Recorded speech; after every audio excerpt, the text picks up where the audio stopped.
Ok, estamos essa semana Parashat Tetzaveh, a Parashá que continua falando sobre a ordem de Hashem de edificar o Beit HaMikdash, com mais detalhes, as roupas dos Kohanim, etc. O Baal HaTurim, sobre a nossa Parashá, Parashat Tetzaveh, ele escreve que a única Parashá, desde que nasceu Moshe Rabbeinu, até o Chumash Dvarim, é a única parashá que não aparece o nome de Moshe Rabbeinu. A única parashá que o nome de Moshe Rabbeinu foi omitido. Assim fala para nós o Baal HaTurim. E sobre isso, ele escreve qual é o motivo, que na parashá que vem, Parashat Ki Tisa, a Torá relata sobre a Torá relata sobre o pecado do bezerro de ouro, na próxima parashá. E lá, Moshe Rabbeinu, depois que Moshe Rabbeinu desceu da montanha, quebrou as tábuas, que ele viu que pecado do bezerro de ouro, então Hashem falou para Moshe Rabbeinu: Ve'ata ani chali, agora me deixa de lado, me deixa em paz, e eu vou exterminar todo esse povo. Ve'eseh otcha, e vou fazer de você Negoi, Gadol, Atzum, um povo grande, um povo poderoso. Então Moshe Rabbeinu falou para Deus, naquele momento, Ve'ata im tisach hatatam, se você vai perdoar o pecado deles. Ve'mai, porque caso contrário, mecheinina mesifrecha asher katafta, apaga meu nome do livro que você escreveu, quer dizer, apaga meu nome da Torá. Então Deus falou, não, mi asher hatali, aquela pessoa que pecou para mim, emchenu misifri, eu vou apagar do meu livro, não você. Então Deus não concordou com essa reivindicação de Moshe Rabbeinu e falou: não, eu vou apagar do meu livro somente aquele que pecou para mim. E, no final das contas, Deus está escrito, Deus perdoou o povo de Israel e falou para Moshe Rabbeinu: Salachti kidvarecha, eu perdoei conforme as tuas palavras. Salachti, perdoei o povo de Israel, já que Moshe Rabbeinu exigiu, ele perdoou. Então, o Baal HaTurim fala o seguinte: quando um tzadik ele faz uma klalá, ele faz uma maldição, mesmo altnai, mesmo condicional, e mesmo que a condição não ocorreu, mas a palavra dele é concretizada. Ele pediu para Deus: apague meu nome na tua Torá. Então Deus apagou ele de uma única parashá, que é a parashá da nossa semana. E por isso, assim fala para nós o Baal HaTurim, e por isso o nome de Moshe Rabbeinu não consta na nossa parashá, porque ele pediu para que Deus apagasse o nome dele da Torá. Então Deus apagou, apesar que ele fez uma condição, mas quando o tzadik pede, mesmo condicionalmente, Deus cumpre. Essa é a explicação do Baal HaTurim. Mas, sobre isso, outros comentaristas, eles perguntam: quando que foi a exigência de Moshe? Onde que Moshe Rabbeinu exigiu que ele apague o seu nome da Torá? Na porção da semana que vem, Parashat Ki Tisa. Então deveria apagar o nome dele não dessa semana, da semana que vem, ou daqui a 2 semanas. Por que apaga da nossa Parashá, que é uma Parashá anterior àquela que Moshe Rabbeinu exigiu que seu nome fosse apagado? Está fora de ordem, devia, se já para apagar por causa disso, ou na própria Parashá Ki Tisa, ou na Parashá posterior. E não na Parashá anterior, que é a nossa Parashá. Então, existe uma outra explicação, por que justamente nessa Parashá foi apagado o nome de Moshe Rabbeinu, que normalmente Parashat Tetzaveh cai próximo da data de 7 de Adar, que foi a data que faleceu Moshe Rabbeinu. E já que Moshe Rabbeinu faleceu, então por isso, em lembrança ao falecimento dele, o nome dele é omitido da Parashá, e não das próximas Parashot. Na verdade, aqui, nós podemos dizer que é uma combinação dessas duas ideias. Por que foi apagado o nome dele? Porque ele pediu, apague meu nome. Por que justamente nessa Parashá? Porque é próximo da data do falecimento de Moshe Rabbeinu. Normalmente, a data de 7 de Adar, que é a data que a gente lembra o falecimento de Moshe Rabbeinu, ocorre na semana de Parshat Tetzaveh. Ou, esse ano não ocorre em Parshat Tetzaveh, foi na sexta-feira passada, mas é próximo da semana de Parshat Tetzaveh. Então, já que é próximo dessa semana, então, por isso, nessa Parashá foi omitido o nome de Moshe Rabbeinu. Mas, na verdade, nós já falamos isso semana passada, que quando Haman ele fez o sorteio para saber quando ele ia aniquilar o povo de Israel, e caiu justamente no mês de Adar. Então, Haman está escrito Samach Simcha Gdolah. Ele ficou muito contente. Justamente no mês de Adar, que é o mês que faleceu Moshe Rabbeinu, é o mês de azar para o povo de Israel. É o mês que faleceu Moshe Rabbeinu. Então, fala para nós o Talmud, Velo Yadá. Ele não sabia que no dia 7 de Adar realmente faleceu Moshe Rabbeinu, mas também no dia 7 de Adar nasceu Moshe Rabbeinu. E fala Rashi, Kedai hu holadeto, o nascimento dele foi tão poderoso, que omitiu, ocultou o falecimento dele. Então, o principal assunto de 7 de Adar não é o falecimento de Moshe Rabbeinu, mas sim o nascimento de Moshe Rabbeinu. Isso que trouxe sorte para o povo de Israel. Então, por que foi omitido o nome de Moshe? Porque ele faleceu nessa data? Pelo contrário, nessa data ele nasceu, devia sim constar o nome de Moshe Rabbeinu. E o nascimento dele é muito mais poderoso que o falecimento dele. Então, devia sim constar o nome de Moshe Rabbeinu, porque realmente o nascimento dele neutralizou o seu falecimento. Então, devia ser o contrário. Então, por que a gente fala que o nome de Moshe Rabbeinu foi omitido por causa do falecimento dele? Aqui o Rebbe ele fala algo muito interessante. Mesmo que na nossa Parashá não consta o nome de Moshe Rabbeinu, mesmo que na nossa Parashá o nome de Moshe Rabbeinu foi omitido, mas é a única Parashá da Torá, a única Parashá da Torá, que a primeira palavra da Parashá, a primeira palavra é o nome, é Moshe Rabbeinu. Primeira palavra. Não existe nenhuma porção em toda a Torá que a primeira palavra é Moshe Rabbeinu. A única porção em toda a Torá, como começa a nossa Parashá?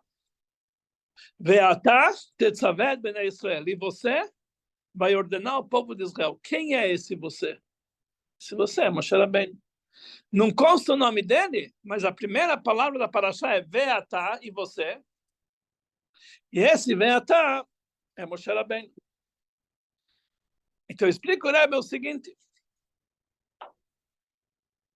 Na Parashá não consta o nome de Moshe Rabbeinu, mas justamente o nome dele, a pessoa dele, é a primeira que aparece na nossa Parashá.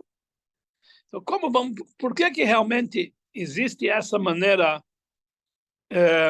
por que existe essa maneira da Torá, que por um lado omitiu o nome de Moshe Rabbeinu, por outro lado deu a maior importância para Moshe Rabbeinu justo nessa Parashá. Então a explicação é a seguinte: pelo fato que faleceu Moshe Rabbeinu, o nome dele foi omitido. Pelo fato que nasceu no Moshe Rabbeinu, o nome a pessoa de Moshe Rabbeinu foi lembrado na primeira palavra da Parashá. O Rebbe fala algo interessante. Quando uma criança nasce, ele não tem nome. A criança nasce sem nome. Ele só vai receber o nome dele no bris. Moshe Rabbeinu só recebeu o nome Moshe quando ele completou 2 anos. Antes ele tinha outro nome. O nome dele, a Gemara discute qual era o nome dele. Se o nome dele era Tov, outra ideia fala que o nome dele era Tuvia. Ele tinha outro nome. Moshe, ele só recebeu Moshe 2 anos depois que a mãe dele desmamou. E ela levou para a filha de Paró, e a filha de Paró chamou ele Moshe. Quer dizer, quando Moshe Rabbeinu nasceu, ele não tinha nome. Ele era Veatá, e você, como uma criança antes do bris, a gente fala o nenê, ele, não fala o nome dele, porque não tem. Então, por isso, o nome dele foi omitido, mas a presença dele está lá. O nome dele foi omitido, que nessa paraxá faleceu Moshe Rabbeinu. Mas o nome dele foi lembrado, a pessoa dele foi lembrada, porque nasceu Moshe Rabbeinu, foi a primeira palavra da paraxá. Essa explicação simples. Agora vamos entender isso aqui de uma forma mais profunda. Então, aqui nós vemos dois motivos pelo qual o nome de Moshe Rabbeinu foi omitido na paraxá. Um, por causa do falecimento dele, ou como agora falamos também, pelo nascimento dele. E outro, por causa que ele pediu para que o nome dele seja apagado da Torá. Na verdade, essas duas explicações têm uma conexão. Toda vez que tem duas explicações sobre um certo assunto, existe uma conexão entre eles. Assim também no nosso caso, essas duas explicações têm uma conexão. Qual é a conexão? O Talmud Yerushalmi fala que no dia que nasce uma pessoa e no dia do aniversário dele, Mazaló governa. O Mazal dele está dominando. Por isso, no aniversário, nós falamos Mazal Tov, porque o Mazal está dominando. O Mazal da pessoa, no momento que ele nasce e no momento do aniversário dele, Mazaló governa. Então, automaticamente, no dia 7 de Adar, quando é o nascimento de Moshe Rabbeinu, Mazaló governa, o Mazal dele domina. O que quer dizer o Mazal? Qual o assunto de Mazal? Nossos sábios dizem no Talmud, em Mazal le Israel. O povo de Israel não tem Mazal, em Mazal. Os outros povos têm Mazal. O povo de Israel em Mazal, nós não temos Mazal. Assim está escrito. Quer dizer, um Yehudi não tem Mazal. A princípio, Mazal é sorte. A gente não vive pela sorte. Deus é que domina a nossa vida. Em Mazal le Israel. Mas nós encontramos um trecho do Talmud que ele fala que um Yehudi sim tem Mazal. Ele conta para nós o seguinte. O Talmud nos conta uma história que na Babilônia estavam mandando 4 personalidades. Qual eram essas 4 personalidades? Eram 3 profetas, Hananiah, Mishael e Azariah. E um quarto sábio, que ele não era profeta, mas era um tzadik, que ele era o secretário, o ministro Nabucodonosor, ele chamava Daniel. Eram 4 contemporâneos, 3 profetas, e Daniel, que era o ministro do rei. Então está escrito que quando eles passaram pelo portão de Roma, eles viram, pelo portão da Babilônia, não Roma, quando passaram pelo portão da Babilônia, Daniel, ele viu uma visão, ele teve lá uma visão, que foi uma mão escrevendo algumas letras, algumas palavras. Então ele falou o seguinte, Veraiti ani levadi tamaré. Daniel, ele falou, eu vi sozinho essa visão. E minhas pessoas que estavam comigo, eles não viram, não enxergaram essa visão. Aval, mas caiu sobre eles um grande temor. Eles não viram, mas caiu sobre eles um grande temor. Pergunta a Gemara, afinal de contas, eles não viram, não tiveram essa visão? O que eles temeram? Então a Gemara responde, mesmo que eles não conseguiram enxergar, mas o mazal deles conseguiu enxergar. Aqui você vê que eles tinham mazal. O mazal deles conseguiu enxergar. E como o mazal conseguiu enxergar, passou a mensagem para eles e por isso que eles tiveram um grande temor. Daqui nós vemos que um judeu tem sim mazal. Quem fala em mazal em Israel, não tem mazal em Israel. Tem sim mazal. Mas a explicação é o seguinte. O que quer dizer um mazal no povo de Israel? Entre os outros povos, mazal é a origem que eles têm nos astros, na astrologia, etc, etc. Esse é o Mazal deles. O nosso Mazal, quando você fala para o Yehudi, o Mazal dele é a fonte da Neshama dele, da alma dele nos mundos superiores. Nós sabemos que a nossa alma, somente uma parte da alma se reveste no corpo. O corpo é limitado. A maioria absoluta da alma, ela fica na sua fonte nos mundos superiores. Ela realmente não se reveste no corpo. E essa fonte da alma, ela recebe o nome de Mazal. Ela é Mazal, a fonte da nossa Neshama lá em cima, ela é chamada de Mazal. Então, naqueles 3 profetas, eles não viram, não tiveram a visão. Mas o Mazal deles, quer dizer, a Neshama deles lá em cima, ela sim viu. E ela passou a mensagem para a alma que estava no corpo, e por isso eles temeram. Então, o povo de Israel, o Mazal deles, não é os astros, etc. É a fonte da alma.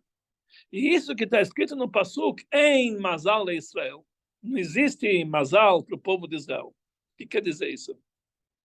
Uma vez veio um Hassid do Rebbe Reshab, do quinto Rebbe, falar com o Rebbe que ele está com um grande problema. É uma história inteira, que realmente ele foi acusado em falso, etc. Eu não sei, me'ain yavo ezri, da onde vai vir a minha salvação? Eu não sei. Me'ain, da onde vai vir minha salvação? Não sei. O Rebbe falou para ele, essa é a tua resposta. Me'ain, do nada. Da onde você menos imagina, lá vai vir tua salvação. Ain não quer dizer que não existe. É um lugar tão elevado que nós não temos entendimento, nós não temos conexão, nós não conseguimos captar essa concepção por tão elevado que é. Isso é chamado Ain. Não existe. Quer dizer, não existe. Não existe o nosso entendimento. Não existe o nosso ver. Então é isso que ele falou, Me'ain Yavozri, do nada vai vir a minha salvação, no lugar, num nível tão elevado que é chamado Ain, nada, de lá vai vir tua salvação. Que a mesma coisa quer dizer em Mazal de Israel. Não existe Mazal para o povo de Israel. O Mazal do povo de Israel é um nível tão elevado que ele é chamado Ain. Não existe. Ain. E é isso que acontece no momento do nascimento de uma pessoa, ou no momento do seu aniversário. Mazaló gover, o Mazal dele domina, ou seja, a fonte da alma dele nos mundos superiores, que é chamado Mazal, que ela é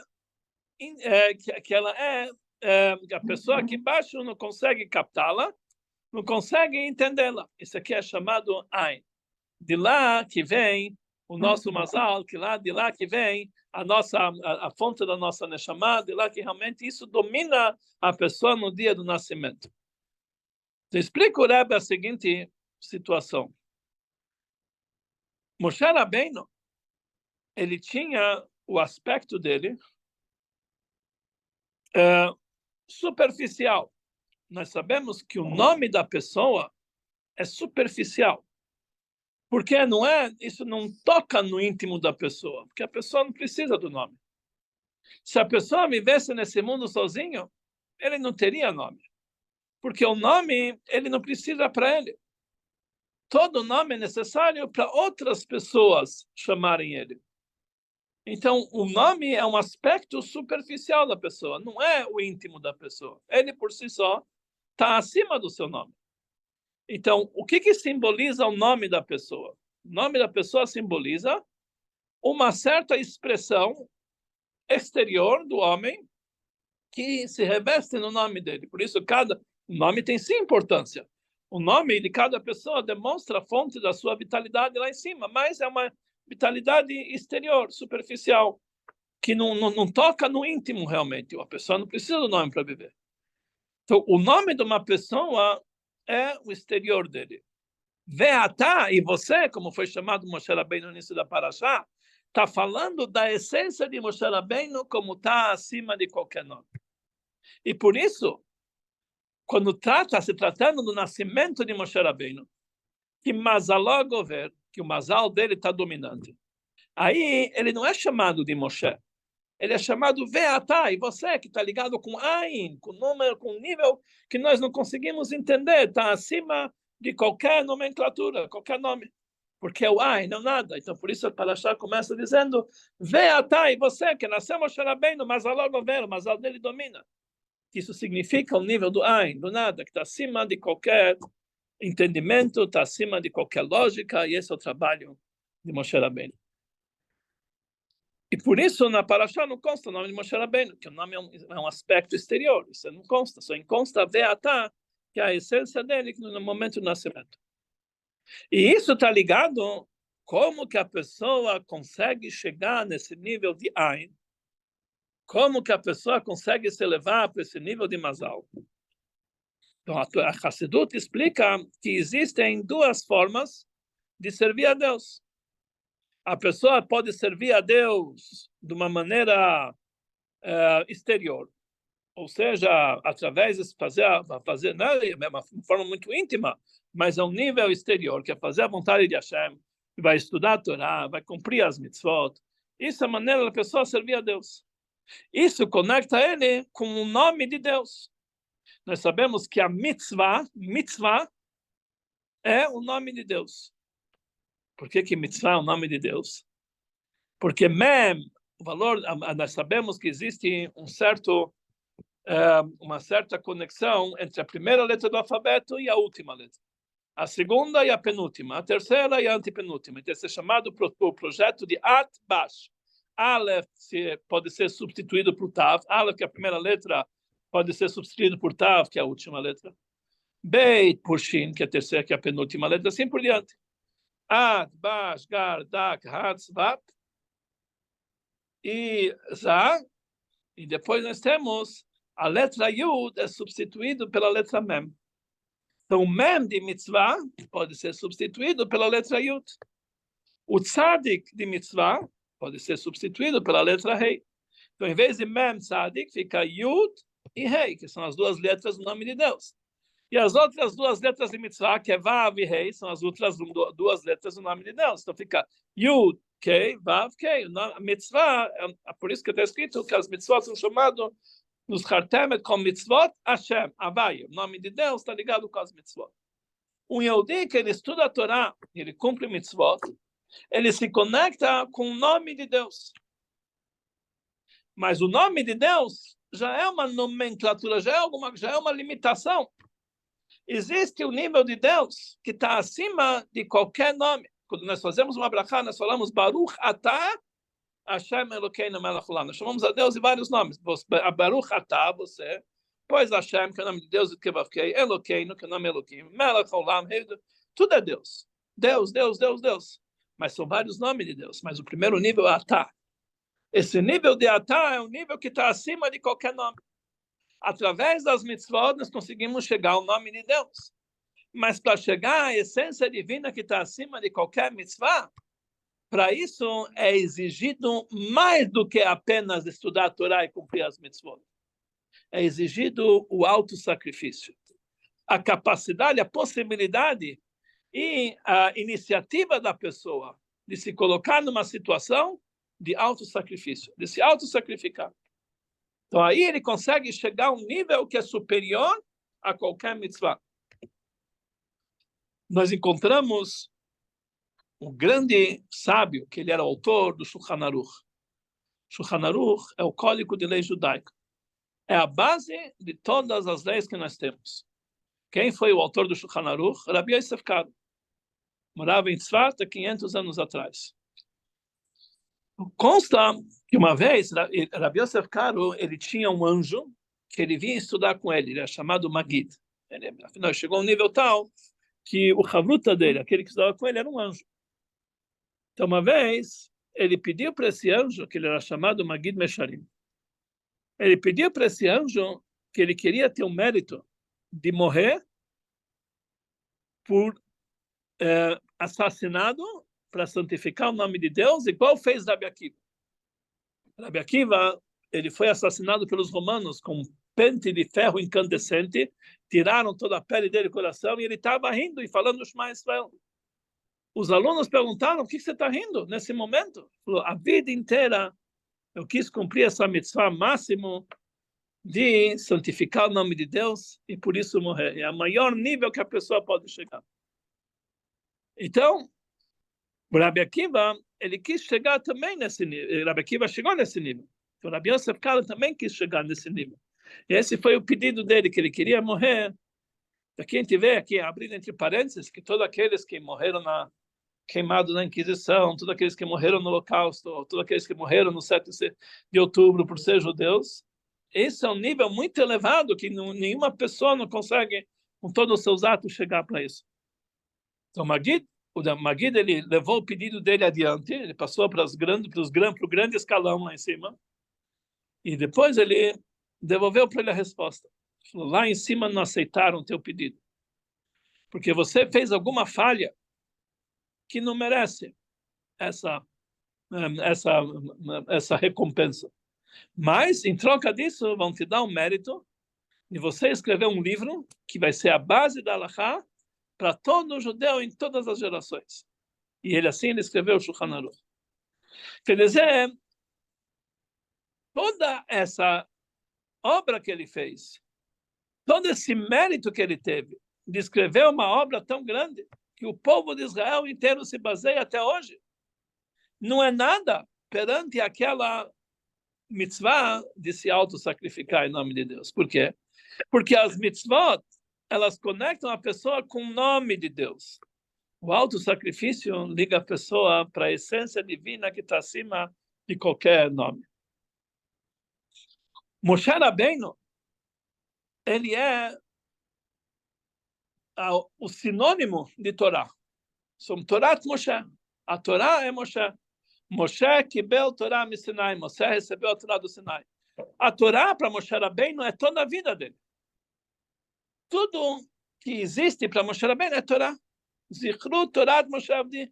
Lembram da Torá de Moshe, o servo de Deus. Tudo que é Moshe Rabbeinu é Torá. No momento que ele viu que Deus quis destruir o povo de Israel, ele estava disposto a apagar o nome dele na Torá. Ele falou, bem mais, se você não vai perdoar eles, me apague do teu livro. Quer dizer, ele abriu mão do maior tesouro que ele tinha para proteger o povo de Israel. Ele estava disposto a apagar o nome dele da Torá para proteger o povo de Israel. Isso é uma coisa máxima. E mais ainda, no momento que ele viu o povo de Israel fazendo o pecado do bezerro de ouro, o que ele fez? Ele quebrou as tábuas. Por quê? Para proteger o povo de Israel. Rashi explica que se ele tivesse trazido as tábuas para o povo de Israel, e eles tiveram pecado, a tábua ia ser uma grande acusação contra eles. Ele conta um exemplo para isso. Ele conta um exemplo que tinha uma vez uma rainha que as escravas fizeram atos imorais e trouxe mau nome lá para a casa dela. E o rei pensou que a rainha traiu o rei. Assim ele chegou aos ouvidos dele. Então, a rainha tinha tinha a sua madrinha de casamento. O que ela fez? Ela rasgou a ketubá, o documento do casamento. Porque ela falou, se o rei vai vir querer castigar, ela falou, mas ela não é casada contigo. Cadê a prova? Traz o documento. Então ela rasgou o documento de casamento. No final das contas, foi descoberto que quem pecou foram as escravas, não ela, a rainha. Então o rei se acalmou. Mas aí a madrinha chegou para o rei e falou, você escreveu uma nova ketubá, que ela foi rasgada. O rei falou, não foi você que rasgou? Então você que escreve. Você que escreve, você que rasgou, você que escreve. Sim, para nós fala o Midrash. Quando Moshe Rabbeinu, ele trouxe as tábuas, ele viu que o povo de Israel pecou. Fizeram um bezerro de ouro. Traíram a Deus. Então ele falou, eu vou quebrar as tábuas, que é o documento de casamento entre Deus e o povo de Israel. Depois que foi descoberto que quem pecou foram Erevra, foi aqueles aqueles que foram levados, aqueles que foram convertidos posteriormente e foram levados como adendos do povo de Israel, que é chamado Erevra. Então o Sharaben falou, tá bom, agora Deus, dê para ele as novas tábuas. Ele falou, você quebrou, você escreve. Então imagina Moshe Rabbeinu, ele estava na mão dele as tábuas de Deus. Um presente, quando a gente recebia $1 do Rebbe, Todo $1 do Rebbe, todo mundo quer $1 do Rebbe, pagam milhares de dólares por $1 do Rebbe. Alguém recebia uma carta do Rebbe. Uma carta do Rebbe, imagina, eu vou guardar isso aqui com todo... Moshe Rabbeinu recebeu uma carta de Deus. Recebeu as tábuas e tal na mão dele. E isso é toda a existência de Moshe Rabbeinu, Torat Moshe. Para proteger o povo de Israel, ele quebrou as tábuas. Para proteger o povo de Israel, ele falou, apague meu nome da sua Torá. Isso foi um ato de auto-sacrifício de Moshe Rabbeinu. E por isso, na nossa paraxá, que lembra esse ato de auto-sacrifício, o nome de Moshe Rabbeinu foi omitido. Porque ele chegou a um nível muito elevado que está acima de qualquer nome. Ele chegou a um nível de atá que está acima do nome de Deus. Através das mitzvot, nós conseguimos chegar ao nome de Deus. Através do auto-sacrifício, nós conseguimos chegar ao nível de veatá. E você, acima da essência divina. E por isso, o nome de Moshe Rabbeinu foi omitido na nossa paraxá, porque, na verdade, ele conseguiu atingir o nível que é chamado Ain. Não, nada. Então, isso que ele falou, Moshe Rabbeinu falou, Deus, se você quer perdoar o pecado deles, tudo bem. Vem Ain, se não, me apague meu nome, quer dizer, vem Ain. Porque se você não perdoar, eu vou chegar no nível de Ain, de nada, do máximo, que está acima de qualquer nome. Eu vou chegar ao alto sacrifício, eu vou estar disposto a apagar meu nome da sua Torá. Então, isso que é o motivo que o nome de Moshe Rabbeinu não aparece na nossa paraxá, não é uma desvantagem, é uma grandeza de Moshe Rabbeinu. Nesse dia nasceu Moshe Rabbeinu. E Mazal logo veio, Mazal está dominado, Mazal está acima de qualquer nome. Quando ele nasce, está sem nome, por isso o nome dele não consta na paraxá. Nesse dia, isso lembra o alto sacrifício que tinha Moshe Rabbeinu, e por isso ele estava disposto a apagar o nome dele da Torá, por isso o nome dele foi apagado dessa paraxá. Porque ele chegou a um nível máximo de alto sacrifício que nem o Rav Yosef Karo não conseguiu chegar. Moshe Rabbeinu conseguiu chegar nesse momento igual a Rabi Akiva. Ele falou, bem mãe, estava disposto a pagar o nome dele da Torá, isso foi o maior alto sacrifício. Quer dizer, quando a pessoa serve a Deus da maneira correta, ele merece recompensa. Mas quando a pessoa faz um esforço sobrenatural, ele faz muito mais daquilo esperado dele. E principalmente em prol de outra pessoa, para proteger outra pessoa, ele chega a um nível tal que é incomparável. Não tem comparação. Que ele chegou a se sacrificar em nome de Deus. Como está escrito, que aqueles que morreram para santificar o nome de Deus são kedushim, são sagrados, que ninguém consegue chegar no pé deles. Uma pessoa pode ser a vida inteira pecador, não fez nada de bom. Ele foi no dia de Simchat Torah dançar numa festa que era totalmente contrária às leis da Torá. Ele foi morto por ser judeu, ele vale mais que os maiores sábios do povo de Israel. Ele chegou a um nível elevadíssimo. Ele chegou no alto sacrifício. Imagina a bondade que Deus fez para essas pessoas. Mesmo que para nós um sofrimento, para eles isso aqui foi o maior nível espiritual que eles podiam conseguir chegar. Eles ganharam com isso o maior nível do paraíso.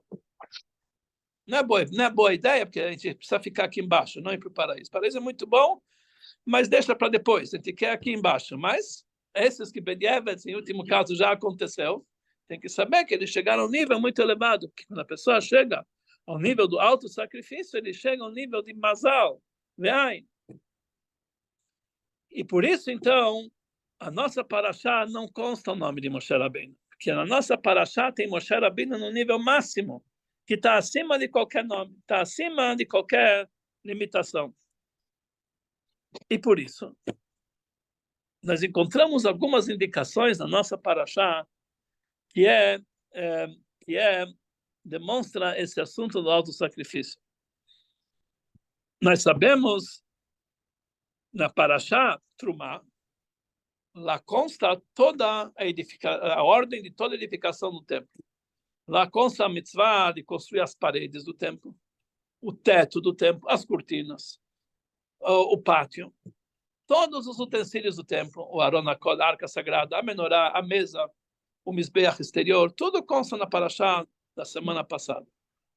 Com uma única exceção, que é o misbeach que fazia de ouro, que fazia com ele um incenso. Isso está na nossa paraxá. Isso não está na paraxá da semana passada. Por quê? Porque o incenso simbolizava realmente esse ato que está acima da lógica, o alto sacrifício. O incenso, ele era composto de 11 especiarias. A gente sabe que no Sefer Yetzirah consta que Deus criou o mundo com o número 10. 10 e não 9, 10 e não 11. Tudo que tem no judaísmo está ligado com o número 10, número completo. O incenso era de 11 especiarias. Por que 11? Uma mais. Então, na verdade, o incenso simboliza o serviço a Deus desse nível mais elevado. Como falou o famoso sábio Rabbi Shimon Bar Yochai, que era o pai da Kabbalah. Ele falou, Bechat ketira it katarna. Com um único nó, eu vou me unir a Deus.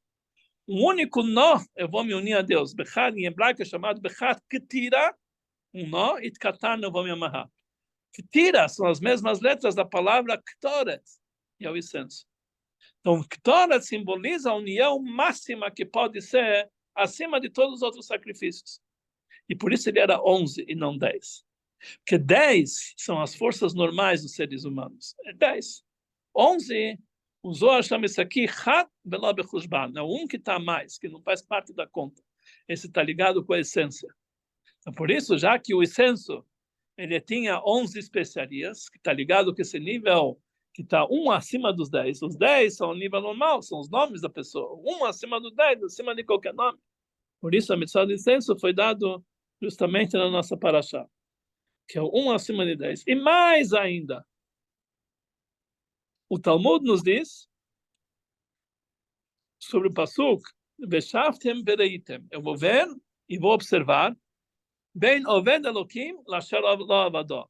Entre Ben Tzadik le Rasha, entre um Tzadik e um Rasha, Ben oved Elokim lasher lo avadó. Quem serve a Deus e quem não serve a Deus. Pergunta a Gemara. Um Tzadik e um Rasha. Aquele que serve a Deus, aquele que não serve a Deus. A mesma coisa, sinônimos.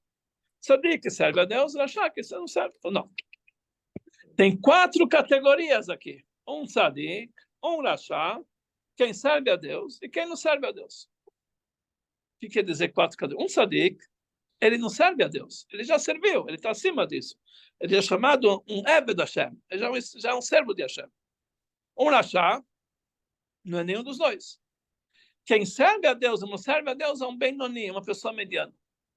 Existem 2 formas. Um Benoni é aquele que serve a Deus e aquele que não serve a Deus. Pergunta o Talmud, qual é a diferença de uma pessoa que serve a Deus e que não serve a Deus? Então ele fala o seguinte, uma pessoa que estuda cada página da Gemara 100 vezes, ele é chamado alguém que não serve a Deus. Não serve a Deus. Porque ele só estuda 100 vezes. Uma pessoa que estuda uma página do Talmud 101 vezes, essa pessoa serve a Deus. Como que é isso? É muito simples falar a palavra Talmud. Naquela época, se explica o Alter Rebbe no Tânia, costume de todo mundo era repetir 100 vezes cada coisa, que eles não tinham Gemara, tinha que repetir 100 vezes cada coisa, para decorar. A decoreba. 100 vezes cada coisa. Então, estudar 100 vezes era normal. É uma coisa corriqueira. Quem estuda 101, ele está fazendo um a mais daquilo que ele é obrigado a fazer. Então, ele que serve a Deus. O outro não serve a Deus. Ele faz a vontade de Deus, mas não serve. Ele está fazendo as mitzvot, mas sem falta o serviço. Então, a Gemara fala para nós um exemplo. Uma pessoa que ele aluga um burro para carregar, para carregar seu carregamento, 40 quilômetros. É chamado 10 passadas. Cada passada é 4 quilômetros. 40 quilômetros por dia. Para alugar o burro, para andar 40 quilômetros por dia, ele paga uma moeda. Agora, se ele quer andar uma parça a mais, 44 quilômetros, ele tem que pagar 2 moedas. Por quê? Porque o burro, ele costuma andar 40 quilômetros por dia. Você quer acrescentar? Então é um esforço muito a mais do que ele está acostumado. Então são 2 moedas. Aí já entra já passou de 40, já entra na segunda moeda. A pessoa que estuda 100 vezes, não faz mais que obrigação. Não é a pessoa, não serve a Deus. 101 vez, ele sim, ele merece. Ele merece uma medalha, que ele estudou uma vez a mais. Sente uma vez, Oved Elohim. É chamado Oved Elohim. O que quer dizer isso aqui? Isso aqui é uma metáfora, mas na verdade é um exemplo. Quer dizer para nós que uma pessoa que se esforça, que ele estuda o normal, ele faz as mitzvot da Torá, como as coisas normais, faz tudo o que precisa fazer. Ele recebeu até um presente, um diploma Yele Tov Yerushalayim. Bom menino de Yerushalayim, olha, bom menino. Tá tudo bonito. Não faz mais que obrigação. Mas uma pessoa que faz o auto-sacrifício, quer dizer auto-sacrifício? Mesirut Nefesh, auto-sacrifício, não quer dizer somente se matar. Mesirut Nefesh, ele entrega a sua vontade. Uma pessoa que vai na aula por obrigação, ele vai sempre, quando ele pode ir na aula, quando ele quer ir na aula, vai. A pessoa que não pode, estou cansado hoje, eu não posso ir na aula. Sei lá, tem outros compromissos, não posso. E mesmo assim ele vale muito mais do que aquele que faz por gosto, etc. Uma vez alguém passou no Rebbe e falou para o Rebbe, eu não gosto de estudar a Torá. Não gosto. O Rebbe falou, você não gosta? Não. Uau! Você pode ser muito melhor do que eu. Eu estudo o Torá porque eu gosto, mas você pode, mesmo você não gosta, você pode estudar, você é muito melhor do que eu. Você pode estudar contra a tua vontade. Isso é Mesirut Nefesh, o auto-sacrifício. Então, quando a pessoa passa do seu limite, então isso significa que ele chegou no Ayin, no nada, acima de qualquer limitação. E aqui nós temos mais uma indicação na nossa Parashá, Parashá Tetzaveh. A Parashá Tetzaveh contém 101 psukim. 101 psukim, demonstrando esse assunto, Veatá, e você, a tua essência, o auto-sacrifício, acima do normal. Aí você chegou, aí que realmente é o assunto, o Ktoret, que tem 11 especiarias, um acima de 11, de 10, 101 psukim. E cada vez que nós terminamos uma parashá, lá consta um número de psukim, e consta uma palavra que é o valor numérico dos psukim que tem nessa parashá. Então, lá na nossa parashá está escrito 101 psukim, que o valor numérico de 101 é Michael. Michael é o nome de um anjo. Michael é o anjo protetor do povo de Israel. Quando a pessoa quer ter um contato com Michael diretamente, ele tem que chegar a 101. Tem que sair das limitações. Aí ele consegue chegar à nossa essência. E por isso a nossa parashá não consta o nome de Moshe Rabbeinu, que ele chegou à nossa máxima. Essa semana, nós temos a data do Purim Katan. Purim Katan, de uma forma geral, é uma data que consta no Shulchan Aruch, que se festeja, uma data que a gente faz festa, a gente fala Hanun, etc. Entre os Hasidim de Chabad, Purim Katan tem uma outra lembrança. No ano de 1927, Tov Reish Pei Zayin, o Frierdiker Rebbe, ele fez um grande Fabrengen Purim Katan. Mas não que nem a gente faz no Tiferet um grande Fabrengen, que a gente pode vir à vontade, quem quer vir, quem quer não ver, pode ver falar Lechaim, etc. Ele estava na Rússia comunista, que fazer reunião para assuntos de judaísmo era um perigo de vida. Se fossem descobertos, todo mundo ia para a Sibéria. E ele fez um Fabrengen para mais de 200 Hassidim, naquela época que era proibido. E tinha lá no Fabrengen, tinham lá espiões da KGB, e ele sabia disso. E lá o Frierdiker Rebbe gritou, você tem aqui espiões, eu sei que vocês estão aqui, nós não temos medo de vocês. Ele abriu a camisa e bateu no peito, peguem meu coração, mas eu vou continuar fazendo o meu trabalho de difundir o judaísmo na Rússia. Foi um Fabrengen assim, que as pessoas ficaram, a mãe do Rebbe ficou com medo, da maneira como ele começou a falar contra o governo, contra Lula. Lula, acho que vai... Hurra! Ele falou e não teve, e ele falou aberto, não tinha. E mesmo assim, ele não teve, os Hassidim participaram, foi um Fabrengen muito forte. Isso causou no final a prisão do Rebbe, mas esse foi um Fabrengen de alto sacrifício. E lá ele falou mamar. Ele falou o seguinte, que está escrito sobre a data de Purim, que o povo de Israel recebeu aquilo que eles começaram a fazer na época de Matan Torah. Então ele fala lá o seguinte no mamar, que na entrega da Torá foi só o começo. Quando que eles receberam a Torá de verdade? Foi em Purim. Purim que eles receberam a Torá de verdade. Então, lá ele pergunta como pode ser. Em Matan Torá tinha uma revelação divina. Deus desceu sobre o Monte Sinai. E tudo isso aqui, os grandes milagres, grandes aparições, que fala que isso foi só o começo. E quando que eles receberam liberdade? Em Purim, na época da ocultação, que estavam sendo perseguidos. Tinha um decreto de Haman. O Rebbe explica naquele mamar que tudo que eles receberam na entrega da Torá e Mitzvot é muito bonito, mas isso é limitado. Em Purim, eles chegaram a um trabalho de auto-sacrifício. Então, por isso, toda a entrega da Torá foi só o começo. Lá foi realmente que eles receberam de verdade. Então, ele falou que da mesma forma que foi em Purim, assim tem que ser hoje em dia. Ele bateu na mesa e falou. Então, ele falou, apesar que o governo ele ordena que cada criança vai para as escolas, comunistas, eu quero que todo mundo aqui jura por sua vida que não vai mandar seu filho na escola comunista. E o Rebbe falou, eu sei que tem aqui espiões, eu sei que tudo que eu estou falando amanhã vai estar no KGB, podem falar o que vocês quiserem, mas a verdade tem que ser dita. Nesse dia ele chegou, Purim Katan, é lembrado para nós como um dia de auto-sacrifício por causa desse famoso mamar que realmente nós ouvimos. Então, de qualquer jeito, essa semana de Purim Katan é quando nós lemos a Tat Tzaveh, que é a Parashá que fala para nós de auto-sacrifício. Então, nós estamos vivendo numa época muito especial. Nós estamos no limiar da era messiânica. O limiar da era messiânica é o que está acima do 100. O que está acima dos 10. O auto-sacrifício, isso nós vamos ter, Mazal, que nós vamos ter essa revelação com a vinda de Mashiach. Isso depende justamente dos últimos momentos do Galut que nós estamos vivenciando hoje em dia, que isso simboliza o trabalho do auto-sacrifício.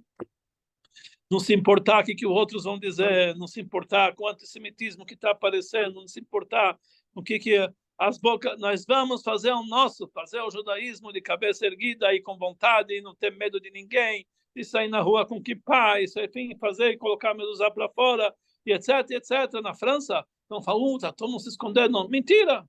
O filho vai toda semana para Paris, todos lá, milhares de judeus com chapéu, paletó e barba, mezuzot fora da casa. Não tem problema. Porque quando a pessoa vai com auto-sacrifício, com determinação, toda é bobagem, todas as ocultações desaparecem. Então, que realmente nós possamos enxergar todas as ocultações desaparecerem, possamos, esses últimos momentos que parecem os mais escuros do Galut, é justamente de dentro da escuridão que vai vir a maior luz, que possamos cada um chegar na sua redenção particular, tirar esses pensamentos negativos da cabeça, fazer a vontade de Deus acima de toda a limitação. Isso vai trazer a redenção de todo o povo de Israel. Da mesma forma que aconteceu em Purim, o grande milagre de Purim, que é chamado Geulah. Nós falamos Mismach, Geulah e Geulah. Este ano nós temos duas Geulah. Geulah de Purim pequeno, e Zé Katan Gadol Geulah do Purim grande. E isso vai trazer para nós a Geulah total e completa através de Mashiach. Vamos comemorar esses dois Purim no terceiro Beit HaMikdash, para a vinda de Mashiach, que seja hoje para todos nós. Amém. Amém. Escolha, Rabino. Amém, amém. Escolha. Rabino, obrigada. Imagina, que possamos realmente ter tudo isso.